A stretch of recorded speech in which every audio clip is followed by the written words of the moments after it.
One morning, Michelle packs her belongings and leaves her fiancé after a fight in their troubled relationship. As she drives into the night, she stops at a gas station to fill her tank. While doing so, she spots a suspicious truck but ignores it. On her way, Ben, her husband, calls to apologize, but as she turns to look at the phone, she gets involved in a catastrophic car crash, leaving her unconscious. Soon, Michelle wakes up in a locked room with a broken leg and an IV line stuck in her arm. Alone and confused, she tries to move but realizes she is chained to the wall. She sees her belongings nearby and uses the IV pole to pull her phone. She tries to call someone, but unfortunately, there is no connection. Suddenly, the door opens and Howard enters, bringing her food. Michelle asks what he's going to do with her after seeing a handgun with him, but he replies, "I'm going to keep you alive." He comes back, bringing her some wooden crutches and the key to the cuffs. Michelle frees herself and begins to move around in the bunker. Suddenly, a plan strikes her mind. She sharpens the bottom of the crutches and hides behind the door, waiting for Howard to enter the room so she can attack him and escape.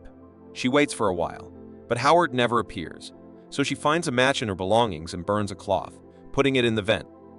As smoke fills the room, Howard enters. Michelle attacks him, but he acts swiftly and injects her with a sedative, putting her to sleep. She wakes up again in the same room with Howard beside her. She pleads with Howard to let her go, but he ignores her and warns her never to try and escape. He claims he saved her life by bringing her there and insists that the world outside has been destroyed by an attack that contaminated the air and that the outside world is no longer safe, but they are safe in the bunker.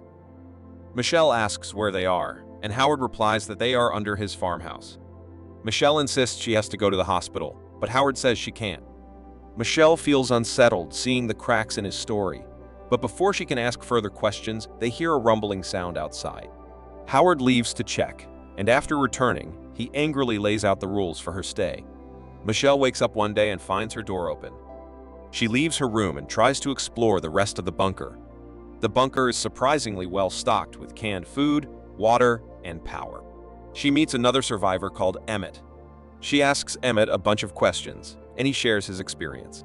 He claims he has been there a couple of days and confirms Howard's story. Michelle is still skeptical, but begins to settle in reluctantly. Howard unlocks the inner door and gives her a tour of the bunker. He shows them a spacious living area where they share meals, play board games, and try to live normally underground. One day, Michelle finds some feminine magazines on the table. Howard explains that they are for Megan, but when Michelle tries to find out more, Howard brushes it off. Howard takes Michelle to the airlock between the bunker and the outside world. It is lined with heavy metal doors and a small window that looks out to the surface. She sees Howard's pigs lying dead and rotting in the field outside. Before they leave, she spots Howard's truck and remembers something. It turned out that the car was the same car that had rammed her off the road before her abduction. She gets visibly shocked, wondering if she was captured or saved. Later that night, Michelle asks Emmett some questions about Howard, and Emmett explains that Howard once worked for the Navy, handling satellites and survival operations, and had spent years preparing this bunker for a doomsday long before any attack happened. She asks him directly if Howard kidnapped him too. Emmett tells her he came to the bunker on his own after seeing the flashes in the sky. He tells her he believed Howard was right about an attack and begs to be let in, and later admits he broke his arm while trying to force his way through the hatch. Michelle finally tells him Howard abducted her and dragged her into the bunker, but Emmett tells her he saw everything happen with his own eyes. During dinner, Michelle and Emmett play along, but Howard starts talking about how lucky they are to have each other, how the world outside is chaos, and how they should be grateful to him for keeping them safe. Michelle spots the key to the entrance of the airlock and starts planning. Emmett cracks a small joke to ease the tension. However, Howard gets angry, so Michelle uses the chance to further infuriate him. She reaches for the pepper shaker, trying to act normal as Howard's eyes follow her every move. Trying to stay calm, Michelle quietly asks for the salt too, but that simple gesture suddenly makes Howard explode. He slams his hand on the table and accuses them of making fun of his cooking skills and warns them to behave. Michelle uses the chance to steal the keys. Soon after, Howard discovers his keys are missing, but before he can act, the sound of a car overhead distracts everyone. Michelle uses the chance to smash a beer bottle over Howard's head. She climbs up the table and to the bunker's exit, trying to get out. Michelle stands in the airlock between the outside and the inside as Howard begs her not to go outside.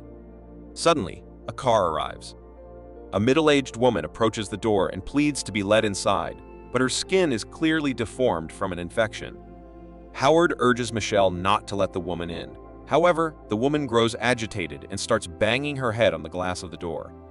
Finally, fearing that Howard may be right about some kind of chemical weapons attack, Michelle begins to listen to him. Howard apologizes for his previous behavior and admits to hitting her car. He then gives her some old sets of clothes to clean up after showering, claiming they are for his daughter, Megan. Howard tells her the woman outside was a neighbor who could have heard about his bunker, which is why she came there. He then tells Michelle to stitch up the wound on his head from the broken bottle. Over the next several days, the trio becomes friendlier with each other and starts working together as a family in the underground bunker. Howard shows Michelle a picture of Megan, telling her how she loved reading and her obsession with Paris.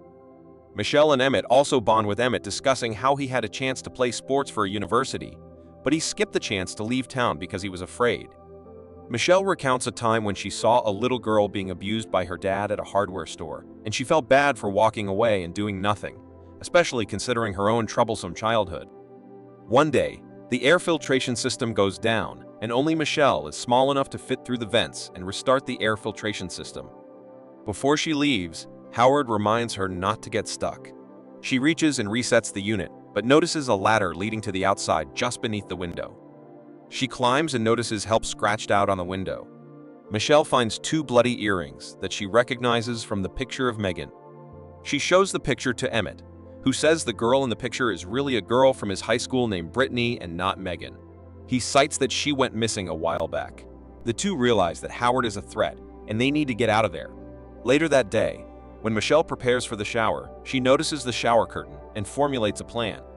Per the plan, Emmett has to steal Howard's tools for them to construct a makeshift biohazard suit and gas mask.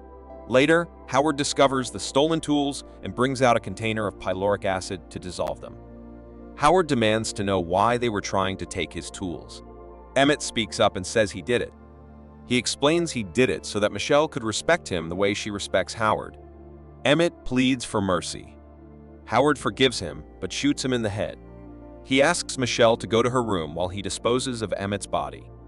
Howard comes back to Michelle's room, but Michelle finishes the suit and hides it below her mattress and the gas mask in the vent, but couldn't finish screwing. Before Howard can leave, a screw removes and falls to the ground. He searched the vent, but luckily couldn't find anything. However, he finds part of the suit under the mattress and drags her off the mattress to see the suit underneath. Michelle pushes the container of acid toward him, causing him to slip and fall face first onto it. She climbs over and heads toward the exit. The acid eats through an electrical wire and starts a fire. Howard follows Michelle, so she pushes a shelf on top of him. She climbs through the vents to head to the filtration room. Howard stabs through the vents with a knife and grabs onto Michelle. As she makes it to the end, she slams his hand hard enough for it to rip off. The fire starts spreading through the bunker, so Michelle puts on the suit and gas mask and prepares to head outside. On the surface, everything seems calm. She sees Howard's truck and goes over to it, but accidentally rips her homemade hazmat suit and freaks out, but quickly repairs it with the duct tape she brought. Suddenly, she hears and sees birds overhead, so she takes off the mask and breathes in the fresh air. She stands on top of Howard's truck to view her surroundings, but spots what she thinks is a helicopter in the distance. Something moves from inside the bunker. Thinking that it's Howard, Michelle hides behind the truck, but instead, the bunker explodes, which attracts the attention of the craft. As it approaches, Michelle realizes it's really a massive alien hovercraft. She jumps in the truck and frantically tries to find the keys, but finds none. Then she remembers the car of the Howard's neighbor and runs toward it. She tries to get into the car, but instead sets off the alarm and the lights start flashing. The noises and lights attract an alien creature on the ground, so Michelle runs back to the wooden shed to hide and sees the woman's body inside.